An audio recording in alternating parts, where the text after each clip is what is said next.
Hola amigos, con vosotros el maestro internacional Michael Rahal, desde Barcelona, grabando esta nueva entrega de la sección semanal Mejor Partida de la Semana, con la breve agenda de torneos internacionales.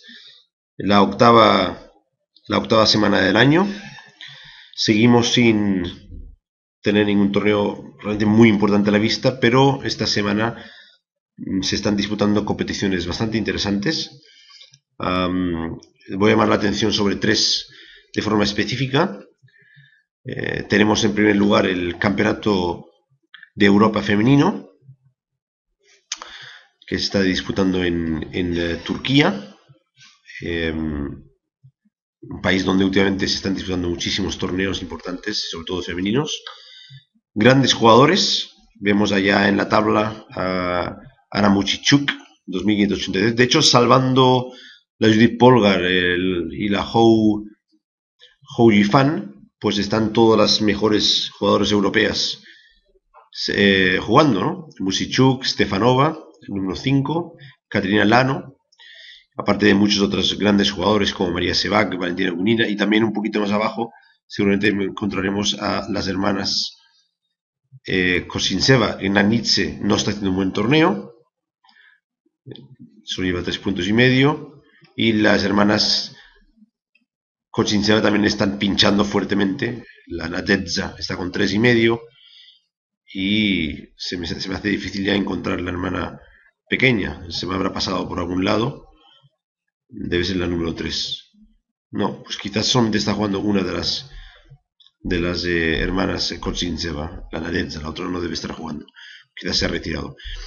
En primer lugar, ciertamente sorpresivo, la gran maestra húngara, pero probablemente de origen Vietnam por su nombre, Trang Thanh Huang, 2438, lleva 5 y medio de 6 y observen el performance rating 2727, así que está actuando con gran fuerza en el principio de este torneo. Aunque da algunas partidas, llevan solamente 6 rondas y tiene 4 fuertes perseguidores, así que tenemos que ver si será capaz de aguantar esta situación. Pero de momento Juan en primer puesto.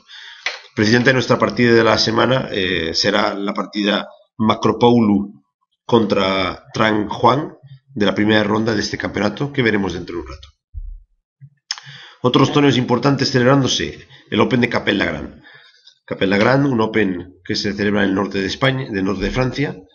También van por la séptima ronda en este caso, y encabeza la clasificación Hari Krishna y Neji, dos jugadores indios con 6 puntos de 7, pero ya pueden observar la gran fuerza de este torneo, ¿no? Observen, con 5 y medio todos son grandes maestros, y con 5 también la mayoría de ellos también son grandes maestros. Este es un torneo que reúne muchísimos jugadores.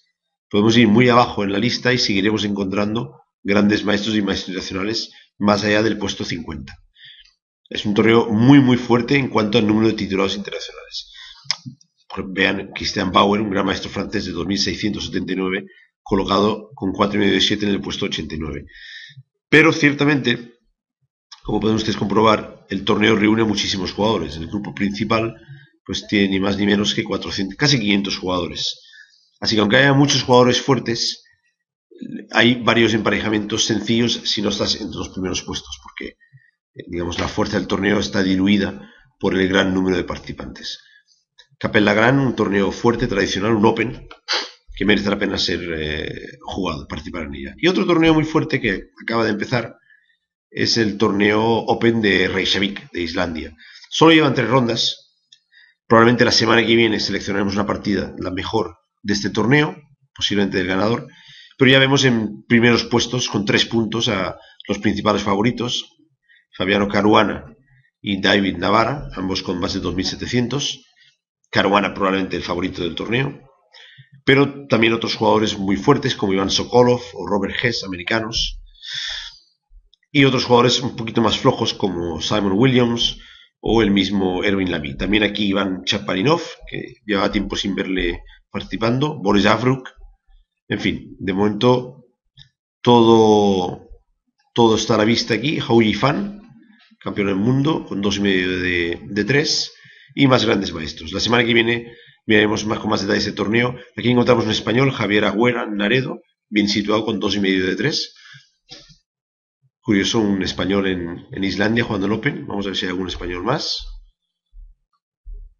No, me parece que hay otro aquí, Jorge Rodríguez Fonseca. Últimamente encuentro que a veces hay jugadores españoles que se desplazan a jugar torneos en el extranjero, en grupos de 3 o de 4.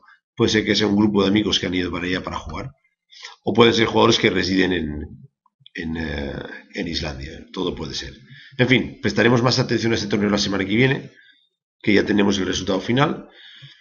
Y ahora vamos a ir ya directamente con la partida de la jornada, que es la partida de la primera ronda entre Makrupoğlu y Truong Huang, que como ya os he comentado es la líder del Campeonato de Europa femenino. Bueno, es una partida, no es una partida, no esperéis hoy una partida táctica. Hay que ir cambiando. He elegido, veréis que cada tanto en cuanto voy a elegir partidas de torneos femeninos, como no puede ser de otra manera, intentando mantener un poco la paridad esta del 20%, del 30%, que creo que es razonable en cuanto a que también es la paridad de juego de ellas, ¿no? Que juegan menos, hay menos chicas y mujeres que hombres en este juego. Es así. Sin embargo, cuando hay un campeonato importante como el campeonato del mundo femenino, el campeonato del femenino o aquel encuentro genial entre Judith Polgar y Hou Yifan, pues estaremos también listos para presentar partidas interesantes. Y bueno, me ha sorprendido que esta vietnamita húngara estuviera liderando el torneo. He mirado sus partidas y he visto que la de la primera ronda fue bastante interesante, bastante instructiva además, con varias fases y contiene varios momentos que puedo convertir en ejercicios para ustedes. Que me consta además que con algunas personas que he hablado durante estos días que siguen esta sección, sí que tienden a pausar el vídeo, como os pido, y a intentar resolver las posiciones, lo cual me parece muy, muy interesante. Vamos para allá con la partida. Bien, Makrupoğlu es una jugadora de aproximadamente unos 2.300 de Lofide, una buena jugadora, pero no de nivel internacional, y esto lo podremos comprobar durante la partida. Juan plantea la defensa francesa y concretamente la variante Winauer. Bien, Juan juega C5 directo. Muchos jugadores, entre los cuales yo me incluyo, preferimos caballo E7. Y uno de los motivos es para evitar la variante que Makrupoğlu le endosa a la Juan. Si regresamos a la partida, después de C5, que es la jugada principal, la mayor parte de los jugadores aquí juegan A3.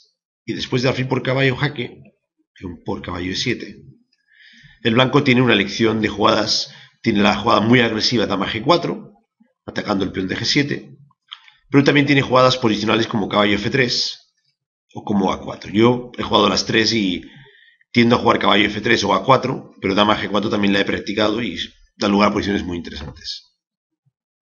No todos los jugadores con las negras les gusta jugar estas variantes. Entonces hay otras órdenes que se pueden aplicar para evitarlos, ¿no? Uno de ellos precisamente es jugar caballo E7 en lugar de C5. Pero además de A3, que es la jugada principal para las blancas, el blanco tiene una línea interesante aquí que es alfil de 2, que es la segunda jugada en popularidad. Y la idea es jugar caballo B5, cambiar los alfiles de casillas negras y amenazar al blanco con un jaque en D6. Es una variante que a mucha gente le molesta con negras y por eso muchos jugadores juegan caballo E7 en lugar de C5 con la siguiente idea: si el blanco hace A3, cambian caballo y juegan C5 y transponen la variante principal. Y si el blanco intenta jugar alfil de 2 para después de C5 jugar caballo B5, el blanco tiene la opción añadida aquí, en lugar de jugar C5, puede jugar B6, que es una variante que yo he aplicado con interés. Ahora caballo B5 no tiene sentido porque no hay jaque en D6. Y contra A3, por ejemplo, yo he practicado aquí la jugada alfil A6, cambiando los alfiles, mi alfil malo por su alfil bueno, y las posiciones a las cuales se llegan son bastante cómodas para el negro. Así que para aquellos de vosotros jugáis la francesa, el orden caballo E7 en lugar de C5 tiende a evitar o a reducir el impacto de la jugada alfil de 2. Bueno, Juan no tiene problemas con jugar alfil de 2 y juega C5. Y ahora sí, para evitar la jugada caballo B5, la jugada más principal, no es la única, también caballo C6 se ha jugado aquí, pero la más principal es caballo E7. Caballo B5, jaque. Y ahora es importante evitar este jaque y por tanto el negro se enroca. Esta es la primera posición clave de la variante. La idea básicamente de esta variante de alfil de 2 es que una vez cambiados los alfiles, vamos a reforzar nuestro centro con jugadas como F4 y C3 y vamos a intentar establecer una cuña de peones que, combinado con nuestro alfil bueno contra el alfil malo del negro, en teoría garantizaría una clara ventaja de las blancas. Y si el negro se queda con un juego pasivo, esto es así. Yo tuve ocasión de jugar esto con negras contra un gran maestro ruso, Landa, un jugador muy fuerte, 2630, y no precisé con negras en el juego y él acabó consiguiendo una ventaja de cuña fuerte y me acabó ganando técnicamente en un final bastante largo y no tuve ninguna opción para igualar porque no jugué bien la apertura con negras. Entonces es muy importante para las negras atacar esa cuña para intentar destruirlo antes de que el blanco lo consolide. Esto lo vamos a ver en la partida de hoy. Pero en todo caso esto es del plan de las blancas, montar una cuña de peones en casillas blancas y coordinar con un alfil blanco. Posición ideal de las blancas, pues un peón en F4, un peón en C3, el alfil blanco en D3, caballo blanco en F3, enroque corto y el caballo en D6. Y con esto ya podemos lanzar un ataque al enroque negro. En ese sentido, aquí hay dos jugadas principales. La más principal de todas es de F4, que es la jugada que me hizo a mí Landa. Entonces aquí la línea que está de moda y la más interesante hoy en día es A6, caballo D6 y C por D4. La idea es intentar que el blanco capture en D4 con la dama, así ganamos un tiempo sacando el caballo.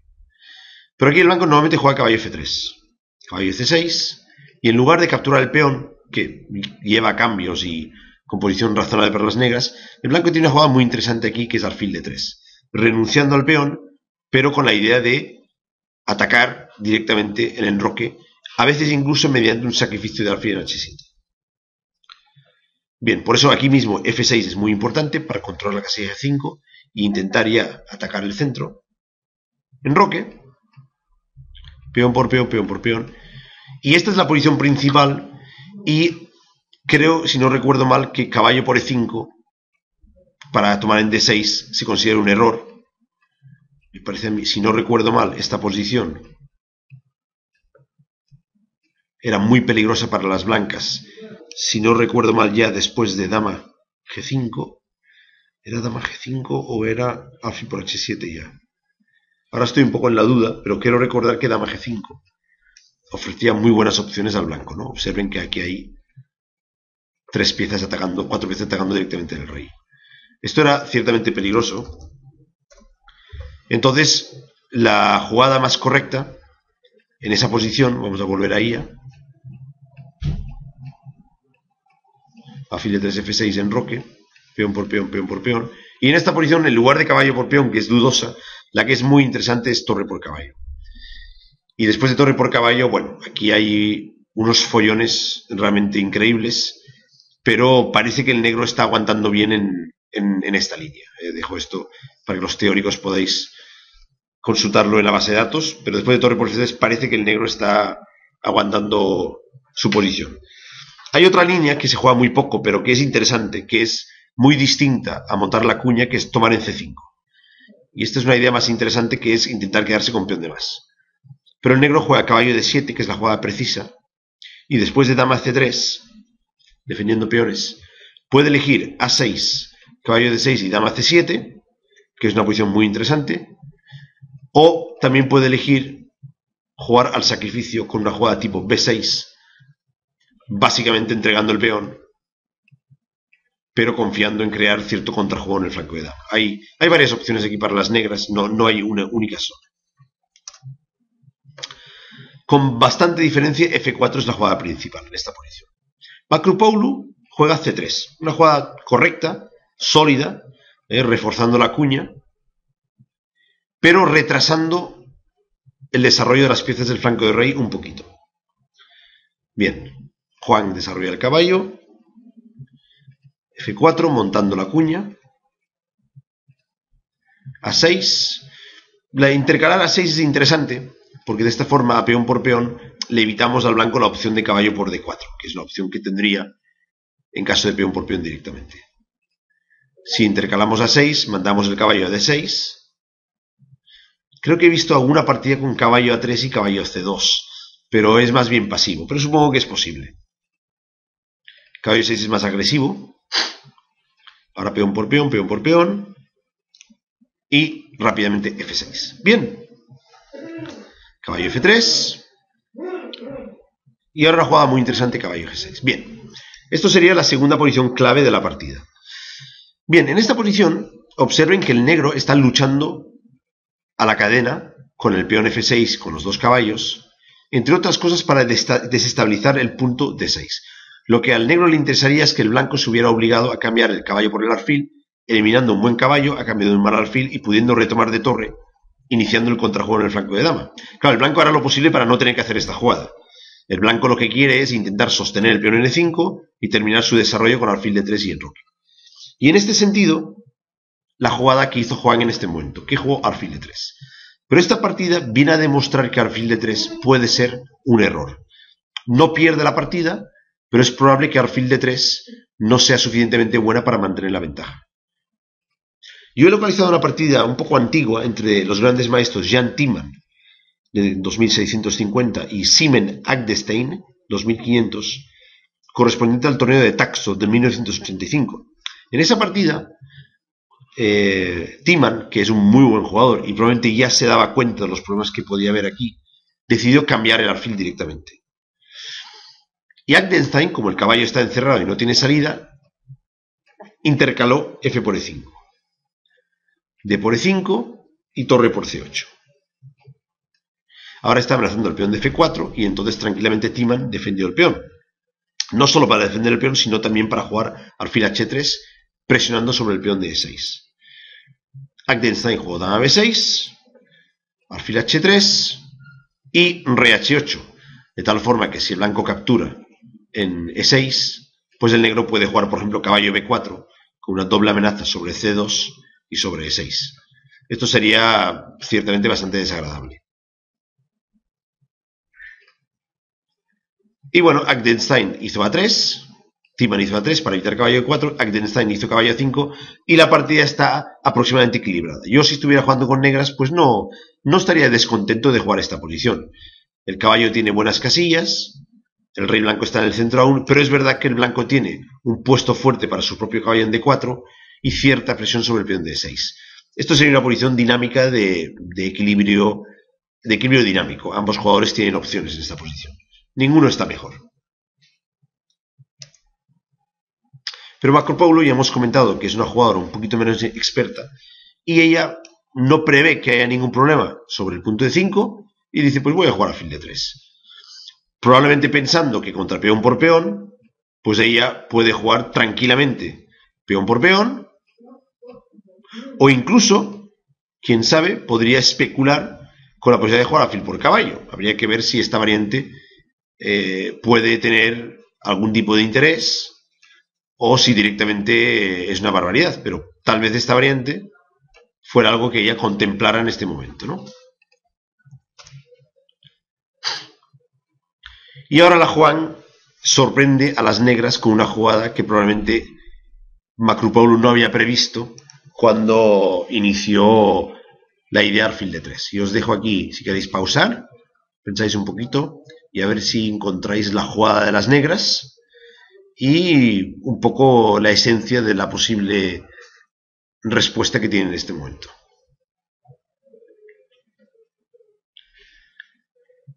Bien, pues enhorabuena a aquellos de vosotros que habéis localizado la jugada caballo por F4. Una jugada muy buena, no es nada fácil de ver, porque estamos entregando una pieza, pero habréis visto que el caballo en D6 está inestable. Y si ahora caballo por alfil intermedia, nosotros vamos a meter la intermedia caballo por alfil jaque. Y al final vamos a ganar un peón. Por tanto, blancas capturaron dama por caballo y negro hizo peón por peón, abriendo doble ataque sobre el caballo y sobre la dama. Bien, el blanco aquí no tiene muchas jugadas. Tiene que mover la dama y lo movió a H4, amenazando mate y entonces buscando el cambio de damas. Parece razonable esta jugada. De todos modos, he analizado dama G3 como posible alternativa y después de dama por D6, D por E5, más que nada para intentar, no sé, retener retener un poco la iniciativa. Aquí el negro tiene una jugada muy fuerte que es dama b4 jaque. El rey d1 y dama por b2. Y con 2 peones de más. Y la posición del blanco, rey blanco, muy, muy abierto. El blanco está prácticamente perdido en esta posición.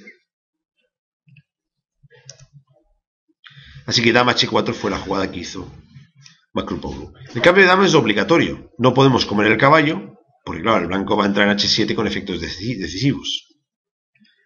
Así que Juan cambió las damas. Esto tiene que haberlo tenido previsto de antemano. Y ahora la jugada que hay que ver, una vez hemos calculado caballo por f4, es muy importante aquí tener previsto e4. ¿Y ahora qué pasa? Pues atacamos el alfil, pero además amenazamos g5, que garantiza recuperar la pieza que hemos entregado. Y el objetivo es intentar recuperarla quedándonos con algún peón de más. También tenemos una idea secundaria, que es capturar un tercer peón con caballo por d4. Bien, ahora Macropoulou consigue a duras penas mantener el equilibrio en la partida, porque en realidad un paso mal dado aquí y podría terminar en un final completamente perdido. Encuentra la mejor solución, que es devolviendo directamente la pieza, y hace caballo por e4. D por e4 y alfil por e4. Al menos ahora ha recuperado los 2 peones por la pieza y el caballo puede retirarse a f3. ¿Cuál es su problema? Que va a perder el peón de d4. Juan evidentemente se lo come y Macropoulou se enroca el arco. Bien, una posición bastante interesante.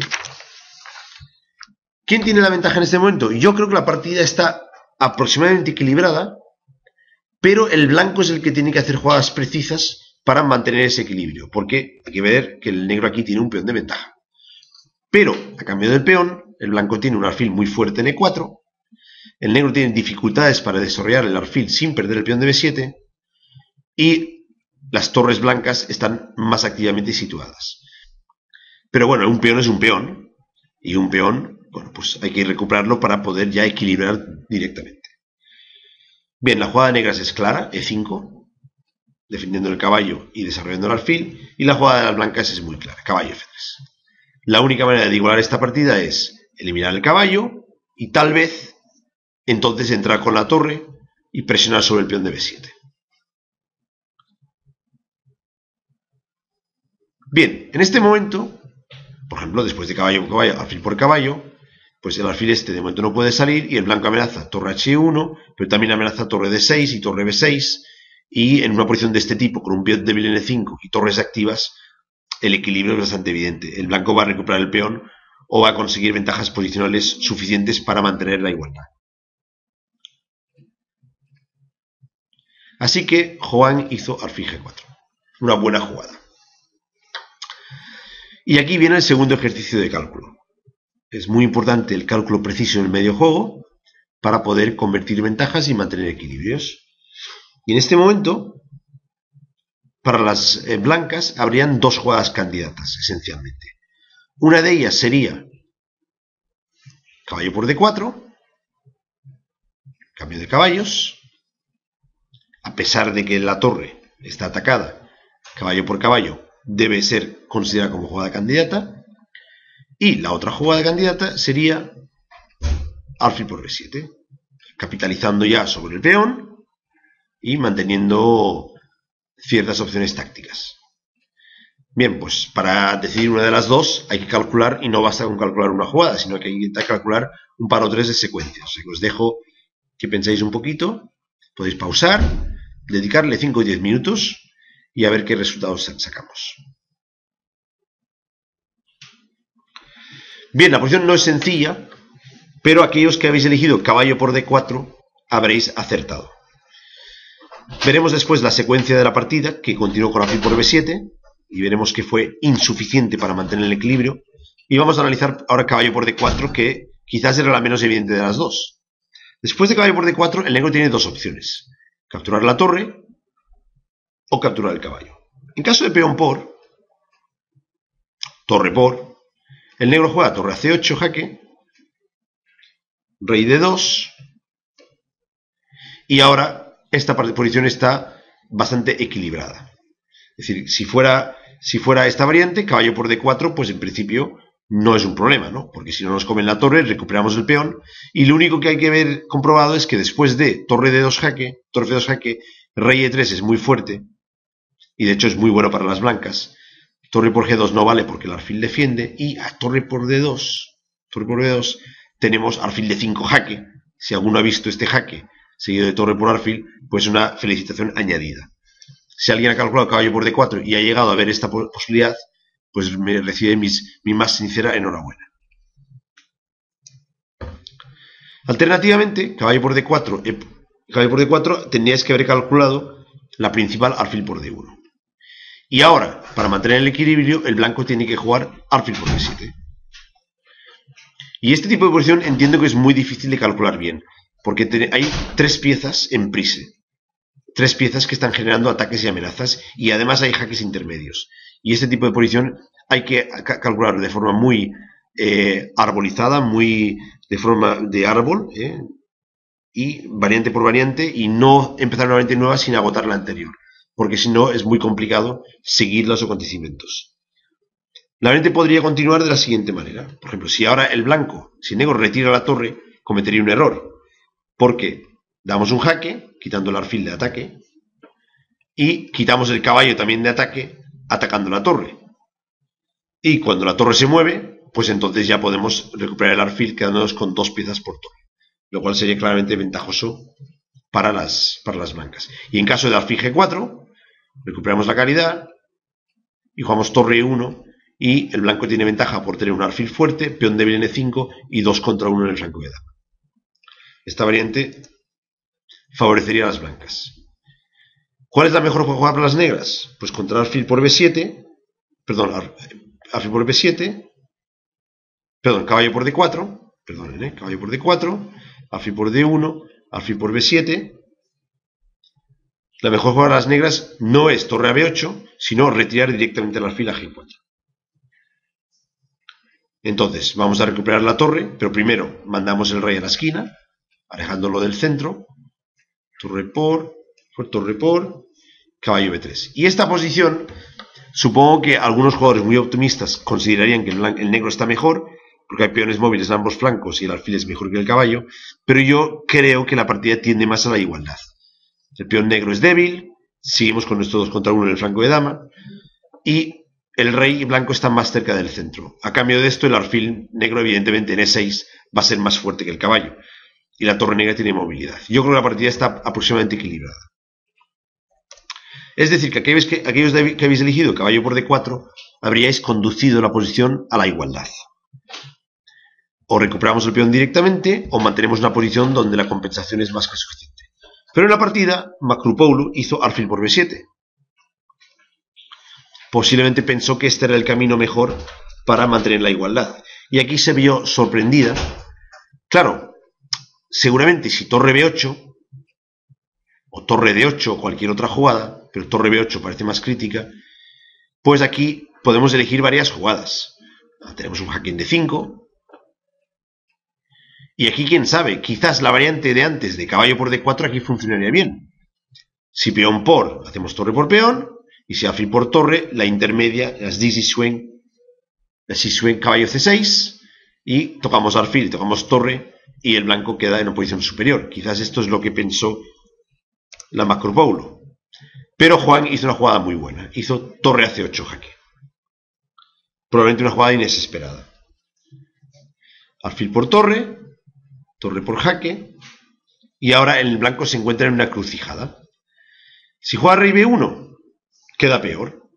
Alfil F5 jaque, rey A1, caballo C2 jaque. Aquí no hay mate de la coz porque no hay ninguna dama para entregar en B1, pero sí que vamos a aprovechar el jaque a la descubierta para ganar más material. Atacaremos el caballo y nos daremos una escapatoria para evitar los mates en la octava fila. Y como que el blanco no puede jugar torre de 2 por torre C1 mate, pues no tiene más remedio que permitir que la torre llegue a la séptima fila. Por ejemplo, B3, torre C2, y una vez que la torre llega a la séptima fila con alfil fuerte y peón pasado, la ventaja negra es aún no decisiva, pero prácticamente. Así que no puede ir a B1, no puede ir a la esquina, por lo tanto tiene que salir hacia el centro. Y después de rey D2, caballo por F3, jaque, detalle importante, peón por F3, alfil por F3, ya podemos comprobar que parece que una torre se va a recuperar. Y nos estamos acercando a un final de torres con peón de ventaja. Aún a pesar de eso, la Joan tenía que prever que aquí, a torre C1, no vale alfil por torre, y evidentemente torre por torre, el blanco responde con torre por torre. Por tanto, tenía que haber previsto que tenía la jugada torre de 8, que no es demasiado difícil, pero hay que tener previsto, rey E3, alfil por H1, torre para H1. Bien, un nuevo momento interesante. Estamos llegando ya a la parte final de la partida. Estamos transicionando desde la apertura hasta un medio juego y ahora estamos en la parte final. Y aquí tenemos una posición bastante interesante, donde tenemos un final de torres con peón de ventaja para las negras, un peón ciertamente pasado, pero el rey blanco está en el centro. Los peones blancos están relativamente bien situados y el peón negro además es un peón aislado. Por tanto, sin duda, puede haber opciones de tablas aquí, sobre todo si el material va desapareciendo. Entonces le toca jugar a las negras y yo os dejo aquí que pensáis un poquito a ver cuál es la jugada que vosotros elegiríais en esta posición. Ponéis pausa y lo pensáis un poquito.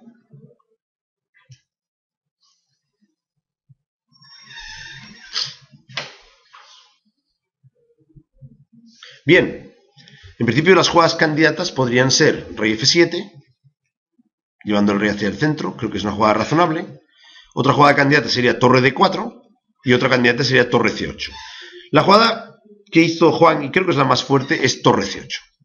Rápidamente le da prioridad, no al acercamiento del rey al centro, sino a la colocación de la torre en séptima fila. Y me parece que es la jugada más fuerte porque o el blanco permite que la torre llegue a séptima, o alternativamente lleva el rey hacia D3 o hacia D2, pero entonces de esta forma puede facilitar que el rey negro se acerque hacia el centro y no estará tan fácilmente atacado el peón de E4. La otra jugada que era interesante era torre D4, que esta jugada es interesante porque impide rey E4 y además intenta aplicar una idea muy típica que ya hacía Rubinstein en su momento, que era llevar la torre por delante del único peón retrasado del negro, que es el peón de H2. Torre H4 y, por ejemplo, después de, B3, pues torre H4, manteniendo el rey blanco a raya y también intentando mantener la torre un poco a raya, ¿no? Esto me recuerda mucho a una antigua partida de Rubinstein que llevaba la torre por la columna central hacia el flanco de dama. Aquellos que habéis elegido torre D4 con esta idea, también os doy una felicitación.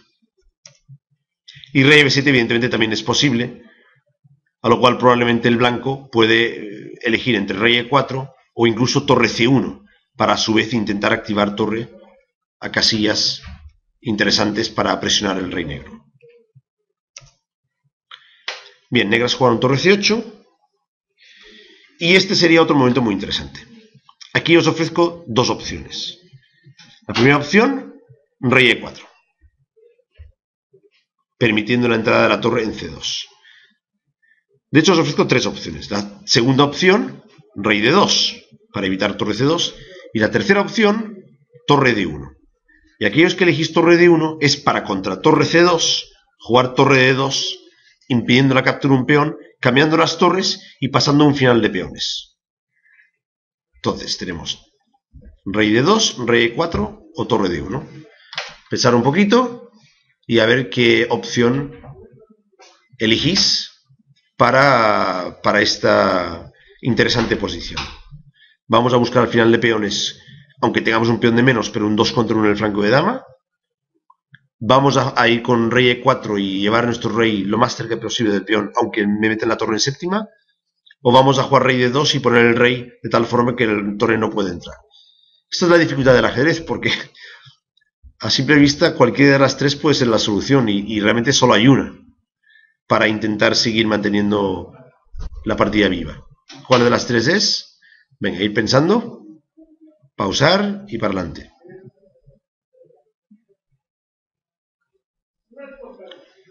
Muy bien, pues aquellos que habéis elegido rey E4 sois los que habéis acertado. Yo creo que el negro tiene más opciones de ganar, pero sin duda alguna, la liquidación de material y la mayor actividad del rey blanco puede ser clave para salvar la partida. Yo he analizado la siguiente variante. Torre C2, B4, torre por A2, rey por E5, torre B2, torre A1, y ahora, si torre por B4, torre por A6, y los dos contra uno en un mismo flanco normalmente pueden terminar en tablas. Y contra torre por H2, torre por A6, bien, el rey muy centralizado y el peón está mucho más cerca de la coronación que los peones negros. Aquí seguro que habrá opciones de tablas. Y si rey F7, por ejemplo, para activar el rey, jaque, jaque, y ahora interesante jugada, torre A1. Con idea de torre B1 para empujar el peón hasta la coronación, pero también con la idea, si torre B2, de hacer jaque perpetuo en el flanco de rey, so pena de atacar los peones por detrás. Esto, por ejemplo, es una variante muy típica en los finales de torres, la actividad ante todo. La actividad ante todo. Entonces, rey E4, claro, el negro puede defender pasivamente con torre C5 o torre E8 y no perder el peón, pero entonces el blanco pone su torre en juego y a su vez va a hacer juego muy activo. Yo creo que rey E4 es una jugada clave y no puedo asegurar que el negro no vaya a ganar, pero desde luego es la que más problemas le pone y la que más facilidades da para hacer las tablas. Bien, Macropoulou es una jugadora, ya hemos dicho que técnicamente es inferior y la partida no la ha jugado decididamente bien, pero aquí desperdició su última opción y jugó torre D1, que yo creo que después de torre D1 está perdido. Torre C2 y aquí la clave. Nunca podemos cambiar la última torre, salvo que sepamos exactamente el resultado del final de peones. Es decir, es una regla de oro que sabemos todos los jugadores. Los finales de peones son matemáticos. Rey y peón son matemáticos. Se pueden calcular de forma matemática hasta su solución. Es decir, si nosotros cambiamos la última pieza, tenemos que saber exactamente si ganamos, si perdemos, si son tablas. Entonces, si Macropoulou busca el cambio de torres, ella tenía que haber calculado que este final es tablas matemáticas. Si lo ha calculado mal, mala suerte para ella. Pero en todo caso, tienes que calcular con exactitud. Manteniendo la última torre en juego, siempre existirán posibilidades de hacer tablas, porque con una torre cada uno, hay muchos finales de torre y peón contra torre que son tablas. Entonces, mucho ojo con pasar a un final de peones. Cuando tenemos desventaja material, hay que estar muy seguro que el final es tablas. Bien, os voy a enseñar una variante que hubiera podido hacer, que quizás hubiera perdido, pero fijaros qué variante. Torre jaque, rey F7, jaque, rey F6, jaque, rey F5, torre por A6. Y ahora buena torre por H2. Vamos a empezar con la carrera de peones. Porque el negro tiene el rey y el peón central más avanzado, por tanto el 2 contra 2, a igualdad de posibilidades con el rey y el peón en el centro, mejor para las negras. Vamos con el avance. B4, G5. B5, H5. B6, torre B2. Hay que utilizar el otro peón. A4, H4.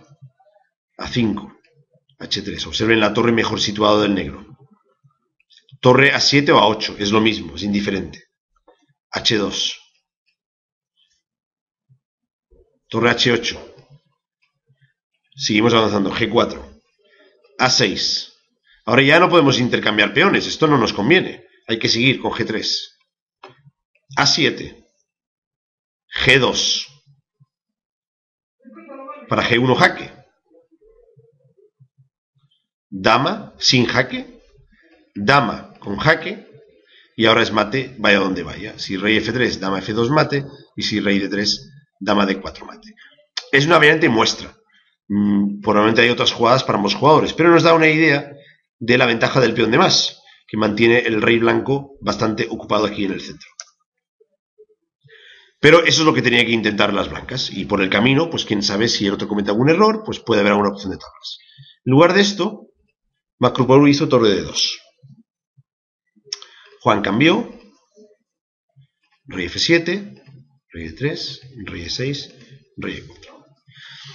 Y en sus cálculos, solo puedo pensar que Macropoulou había previsto que, una vez avanzaba sus peones en el flanco de dama, acabaría jugando B5, se cambiarían estos peones, seguiría avanzando, el rey inevitablemente tendría que irse hacia el flanco de dama, y en ese momento es cuando ella capturaría el peón D5, y como estos peones también andarían por aquí, se produciría un cambio de peones, el rey se comería el último peón y la partida de tablas. Supongo que en su cabeza hizo esa evaluación más que cálculo. Pero los finales de peones son matemáticos y hay que calcular de forma específica. No se puede andar con demasiadas generalizaciones. Observen.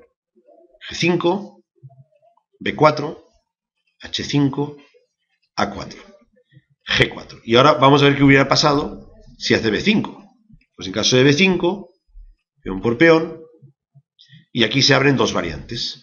Si A5, el rey, observen el cuadrado, entra en el cuadrado con rey D6, A6, rey C7, rey por E5, este rey controla el cuadrado del peón, está claramente dentro, lanzamos B4, el rey intenta mantenerse equidistante, pero después de B3 ya tiene que entrar en el cuadrado, y es el momento de lanzar el otro peón. Y el rey no puede mantenerse en el cuadrado del peón de B y también en el cuadrado del peón de G a la vez. Por tanto, el negro aquí ganaría.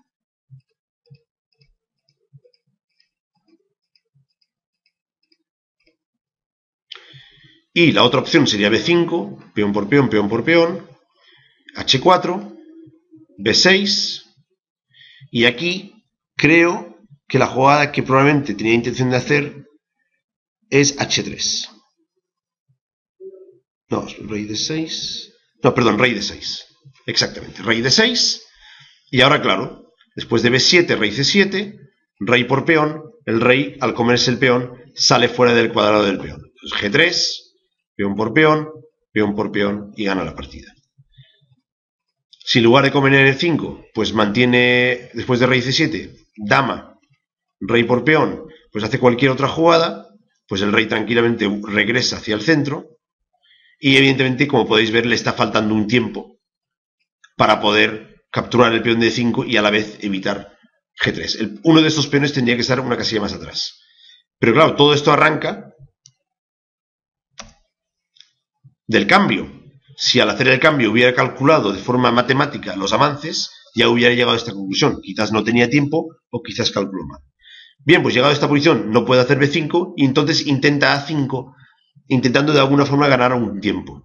Por ejemplo, si el negro se despista, pues igual con B5, peón por peón, A6, generaría un nuevo cuadrado y el rey estaría fuera.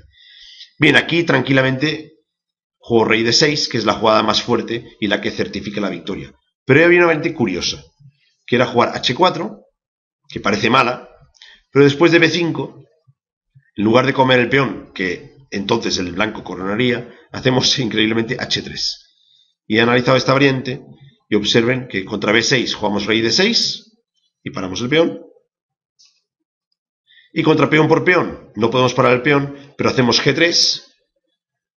Y si peón por H2 y si A7, tomamos dama, dama y enganchamos la dama por el otro lado. Una variante bastante curiosa que también ganaba. Pero claro, la Juan fue a lo seguro. Esto ya es suficiente para ganar. Hizo rey D6 para controlar el cuadrado del peón de A. Correcto, siempre pensando aquí en la regla del cuadrado. Y después de rey F5 mantuvo el control jugando rey D5. Se mantiene dentro del cuadrado por el vértice, por tanto B5 queda anulado. Y el blanco pues ya está en Zuckman, no tiene jugada. Si B5 pierde, si H3 pierde, no puede regresar con el rey, tiene que jugar rey G5. Y entonces, por fin podemos sacar provecho de eso que teníamos, que era el peón de ventaja, que hasta ahora no lo hemos podido utilizar, y ahora finalmente le podemos sacar provecho. Rey F4, y ahora ya rey C4, y vamos a la simplificación, rey por, el rey vuelve, pero se va a quedar con tiempos de menos, como podéis comprobar, y aquí ya decidió abandonar. Son 1, 2, 3, 4, 5 tiempos, y el negro en 3 ya está coronando. Bien, pues esto ha sido la partida de hoy. Ya veis que ni los jugadores eran tan buenos como otras semanas, ni la partida ha sido tan especialmente brillante y táctica, pero a su manera creo que ha sido una partida bastante didáctica, porque hemos tenido el análisis de una apertura interesante, que podéis retener para el futuro. Hemos tenido un medio juego con algunos ejercicios de cálculo interesantes para poder mejorar nuestro cálculo, Y finalmente hemos llegado a un final de peones donde hemos podido pues, mejorar nuestro conocimiento de conceptos como la regla del cuadrado o conceptos como la centralización de las piezas y la actividad de las torres en el final. Así que espero y deseo que os haya gustado.